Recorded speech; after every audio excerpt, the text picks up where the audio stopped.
ఈరోజైతే మన ప్యారెట్ ముచ్చట్లో నేను పెద్దగా వేరే టాపిక్ అయితే చెప్పట్లేదు. ముచ్చట్లు అన్నా కదా! సో, నేను చేసిన పని మీతో షేర్ చేసుకుంటున్నా. ఈరోజు క్లైమేట్ మాకైతే చాలా కూల్‌గా ఉంది.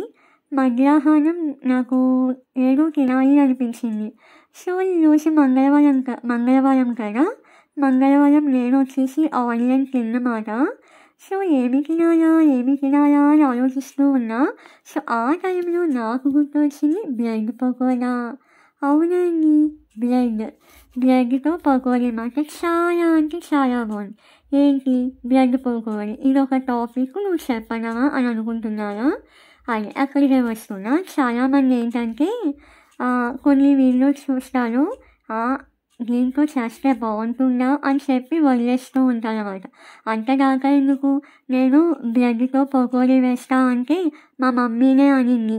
బ్రెడ్‌తో పకోడీ అంటే ఏం బావుంటుంది నువ్వుని అని చెప్పి అన్నదనమాట. అలా కాదమ్మా ట్రై చేద్దాము. పోనీ ఎక్కువ చెయ్యనులే ఒక 2 బ్రెడ్ పీసెస్ తీసుకొని కట్ చేసి వాటిలో వేసి చూద్దాము. బావుంది అంటే నెక్స్ట్ టైం బాగా చేసుకోవచ్చు ఎక్కువగా. లేదు అంటే దీంతో సరిపెట్టేద్దాము అని చెప్పి అన్నా. సరే నీ ఇష్టం కానీ అన్నమాట. సో, అందుకని నేను మమ్మీ డాడీ ముగ్గురం కదా! సో, ఒక 3 బ్రెడ్ పీసెస్ తీసానమాట. సో, ప్రాసెస్ కూడా చాలా చిన్నదే ఏమీ లేదు. శనగపిండిలో ఉప్పు, కారం, బేకింగ్ సోడా అండ్ జీలకర్ర కానీ, వాము కానీ యాడ్ చేసుకోవచ్చు. సో, ఇక్కడ బ్రెడ్ పకోడా 2 వేస్‌లో ఉంది. ఒకటి ఆనియన్ వేసి, ఇంకోటి ఆనియన్ వేయకుండా. సో, దానికి దీనికి తేడా ఏంటి అనేది మీకు చెబుతాను వినండి. ఓకేనా? మనం పచ్చిమిరపకాయ బజ్జీ, ఆనియన్ పకోడీ వేసినప్పుడు శనగపిండి ఎలా అయితే కలుపుకుంటామో, సో, నేను చెప్పిన ఇంగ్రీడియంట్స్ అన్నీ యాడ్ చేసి వాటర్ వేసుకొని పిండి అనేది మరీ లూజ్ అవ్వకూడదు, అలా అని మరీ టైట్ ఉండకూడదు. ఏంటంటే ముక్క ముంచాము అంటే ఆ ముక్కకి ఆ పిండి అంటుకోవాలనమాట. మళ్ళీ ఆ పిండి ఊడిపోకూడదు.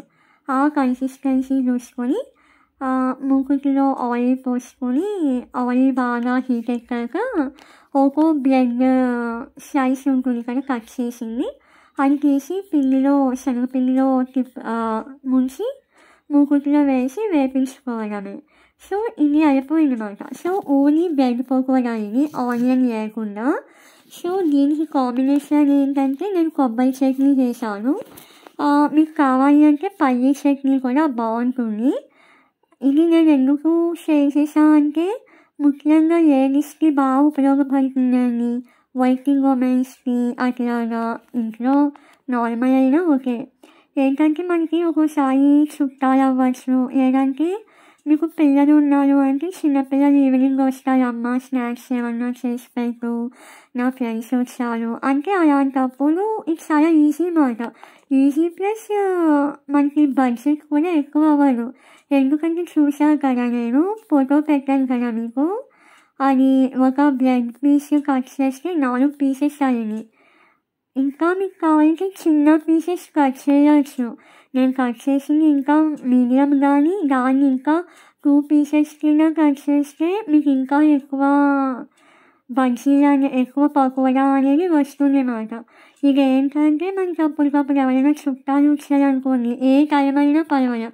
పొద్దున్న, మధ్యాహ్నం, సాయంకాలం, నైట్ ఎనీ టైం మాట. ఎనీ టైం ఇది చేసి పెట్టచ్చు మాట. నేను అనుకున్న బ్రెడ్ పకోడా కాడ బ్రెడ్ అంటే తీయగా ఉంటుంది, బాగుంటుందా బాగోదా అనుకున్నా. కానీ చాలా అంటే చాలా బాగుంది. ప్రాసెస్ ఈజీ, టైం టేకన్ కాదు, చాలా ఈజీగా వేసేయచ్చు. ఈవెన్ వంట రాని చిన్నపిల్లలు కూడా వేయచ్చు మాట. సో, చట్నీతో అయితే ఇలా ఉట్టి బ్రెడ్ పకోడా సరిపోద్ది. అట్లా కాదు అంటే ఆనియన్‌తో బ్రెడ్ పకోడా ఎలా చేయాలంటే ఏమీ లేదు, సేమ్ ఇప్పుడు చెప్పిన ప్రాసెస్సే. బ్రెడ్ పకోడీ వేసుకుంటాం కదా, మనకి పచ్చిమిరపకాయ బజ్జీ చూడండి బజ్జీ వేశాక దాన్ని మధ్యలో కట్ చేసి అందులో ఉల్లిపాయ ముక్కలు, పచ్చిమిరపకాయ ముక్కలు, కొత్తిమీర, నిమ్మరసం పిండి మిక్సర్ ఏదైతే ఉందో అందులో పెడతాం కదా, సేమ్ అదే రకంగా అక్కడ మిరపకాయ బజ్జీ పెడతాము. దాని బదులు బ్రెడ్ పకోడా పెట్టుకోవడమే ఆనియన్తో అయితే. మీరు ఆనియన్తో పెట్టినట్టయితే ఇంకా కొబ్బరి చట్నీ, పల్లి చట్నీ అవసరం లేదన్నమాట. కాకపోతే మనం చెప్పాను కదా, ఎప్పుడైనా చుట్టాలు వచ్చినప్పుడు హడావిడిగా ఉన్నప్పుడు కొబ్బరి చట్నీ మనకి కొబ్బరికాయ అవైలబుల్గా ఉంటే ఓకే, లేదు అంటారు. శనగపప్పు, గుల్ల శనగపప్పు ఉంటుంది కదా, అదే పుట్నాల పప్పు అంటారు. సో ఆ పప్పు తీసుకొని ఒక పచ్చిమిర్చి వేసి కొంచెం ఉప్పు వేసి మిక్సీ పట్టేసిన ఆ చట్నీ కూడా దీనికి బాగుంటుంది. లేదు మీకు టైం ఉంది అంటే మామూలుగా ముందు ఫస్ట్ బ్రెడ్ పకోడీ వేసేసుకుని అందులో మంచిగా ఈ ఆనియన్ మిక్చర్ ఏదైతే ఉందో అది పెట్టుకుని తింటే సరిపోతుంది. దానికైతే చట్నీ అవసరం లేదు. అందులో ఇప్పుడు మనకి ప్రెజెంట్ నడిచేది వర్షాకాలం కదా, సో కూల్ క్లైమేట్. నేనైతే ఎలా తిన్నానో చెప్పనా, పక్కన వేడి కాఫీ పెట్టుకొని బజ్జీ తింటూ అబ్బా నాకు ఒక్కోసారి అట్లా అనిపిస్తుంది అన్నమాట.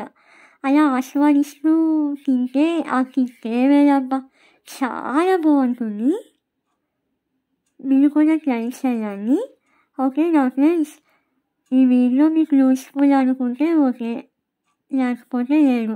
కాకపోతే నన్ను తిట్టుకోవాలి, నా ఫీలింగ్స్ని మీతో షేర్ చేసుకోవాలనిపించింది, సో అందుకని షేర్ చేసుకున్నా. అది కాకుండా జెన్యూన్ ఫీడ్బ్యాక్ ఇవ్వాలి అనుకున్నా బ్రెడ్ పకోడీ గురించి, సో అందుకని మీకు దీని గురించి ఇంత వివరంగా చెప్పానమాట.